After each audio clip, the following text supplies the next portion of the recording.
everyone. Hello, hello. Can you see these crystals?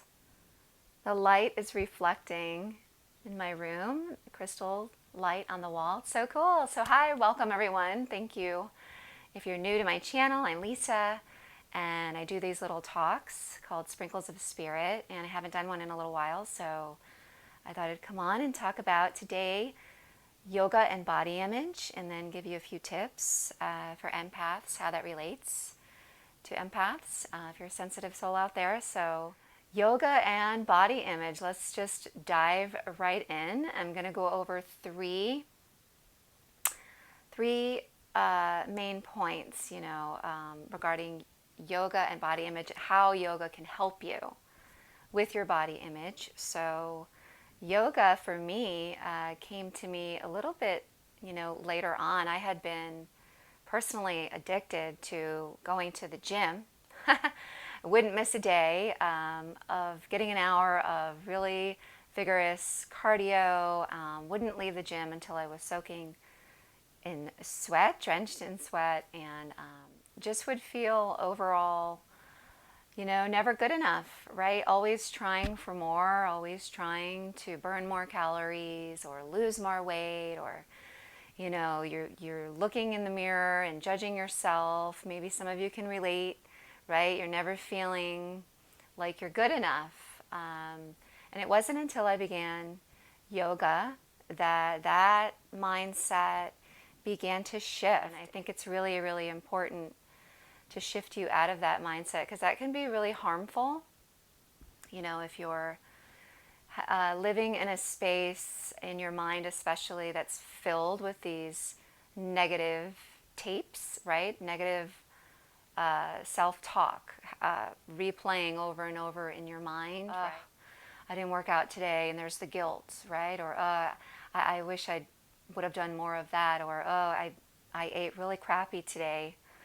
Or I'm so stressed out, and you're reaching for the wrong things to feed your body with, right? Yoga can really help unwind that. So I'm going to talk about the 3 ways they can help you with that. So the first thing, when you study yoga and you begin to learn, dive a little deeper, we study what's called the Yoga Sutras, which is describes an 8-fold path, and it's written by an ancient sage, Patanjali, one of the first ancient written texts on yoga.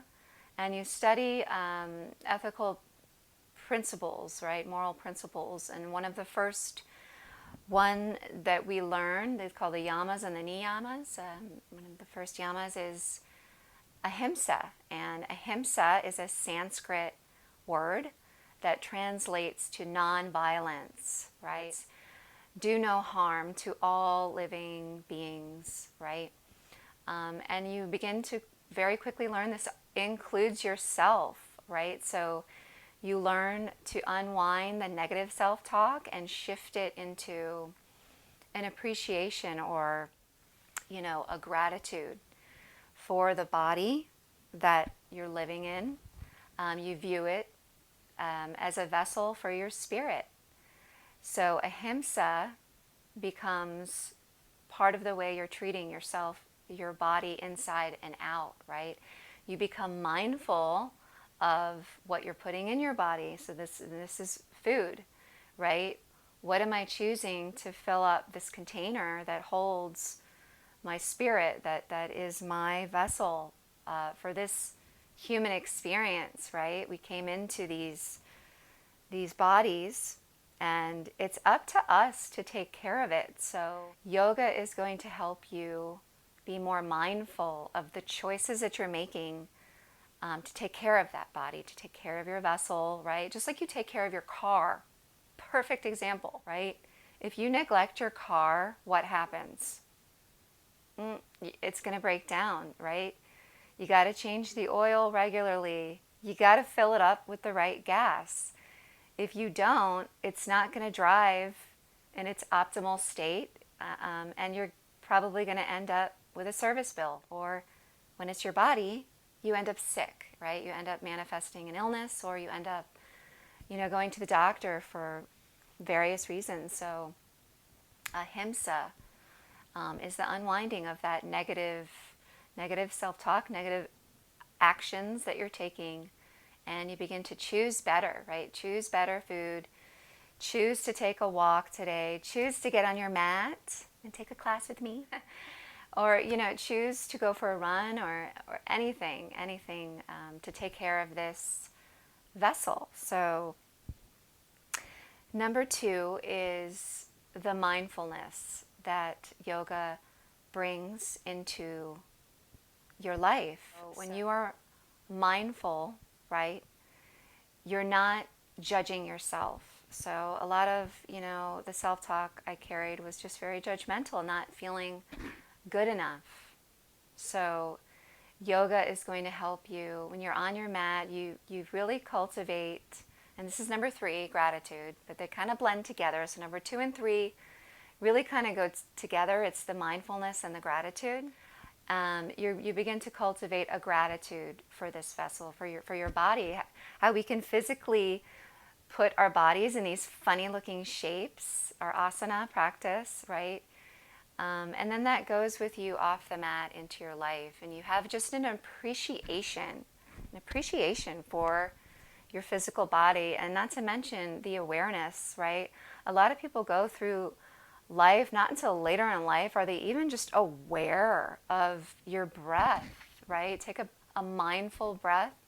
You know how many people just don't do that, right? The thought of becoming still, closing your eyes and taking a deep inhale. You know how many people just don't even do that. So yoga is going to bring this mindfulness of your breath and of the body that takes it in, our container for our spirit, our true nature of peace. And all of this is going to raise your vibration and help you have an overall better body image, a healthier, most importantly, a healthy body image is what it's going to offer you.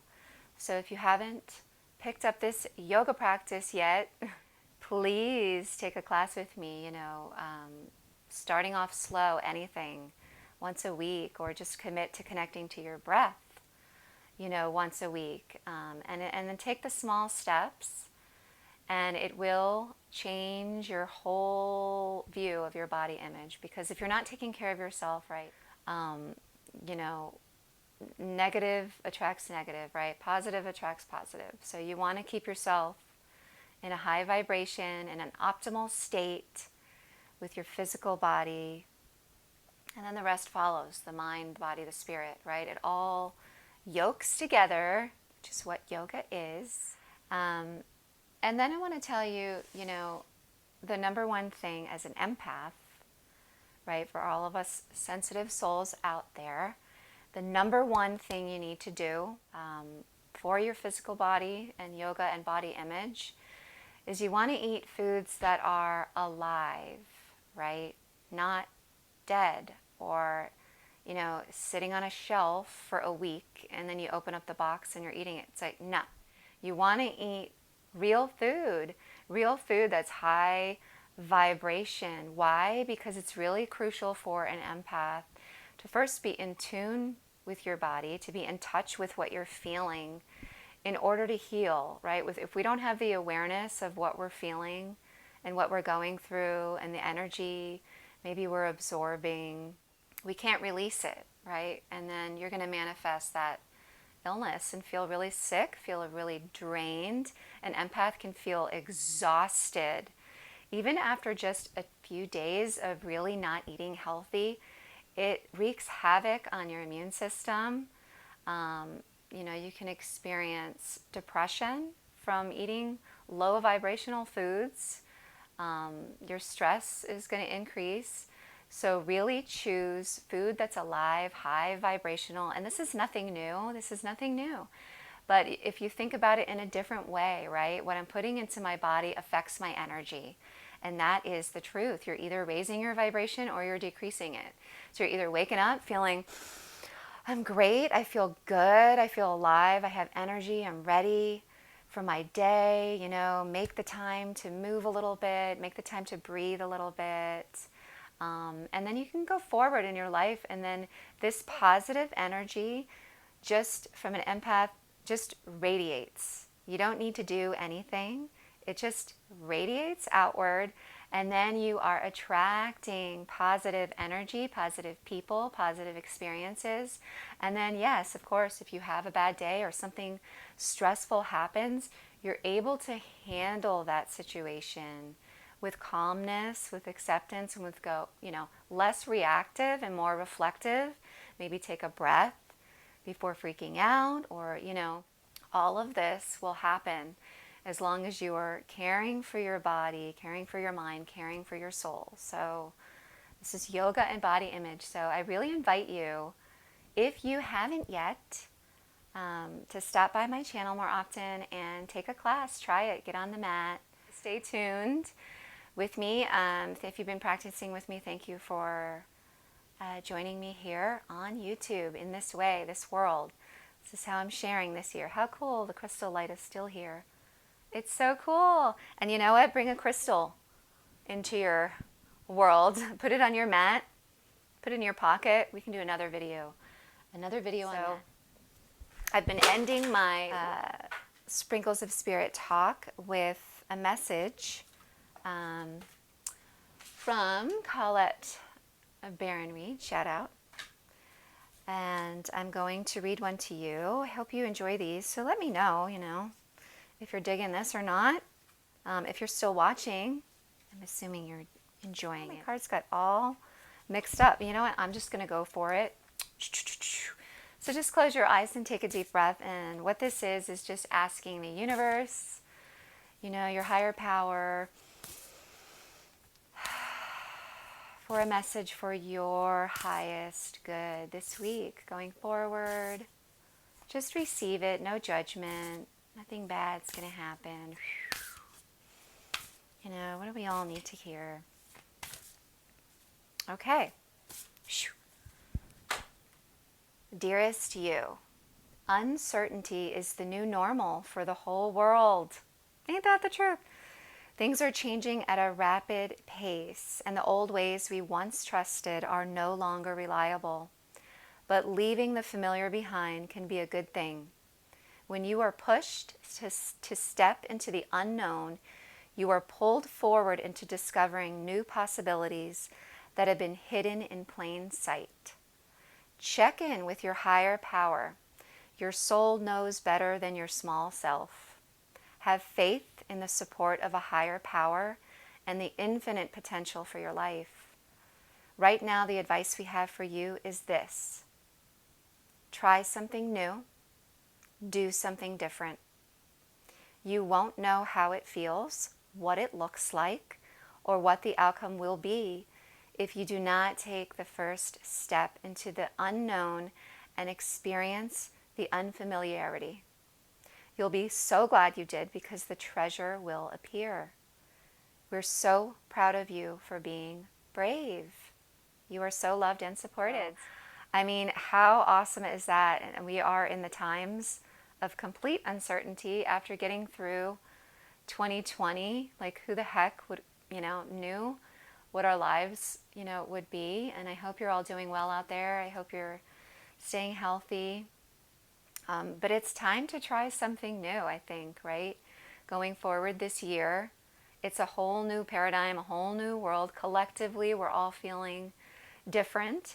So if there was ever a time to give it a shot, try that idea, or do things in a different way, now's the time.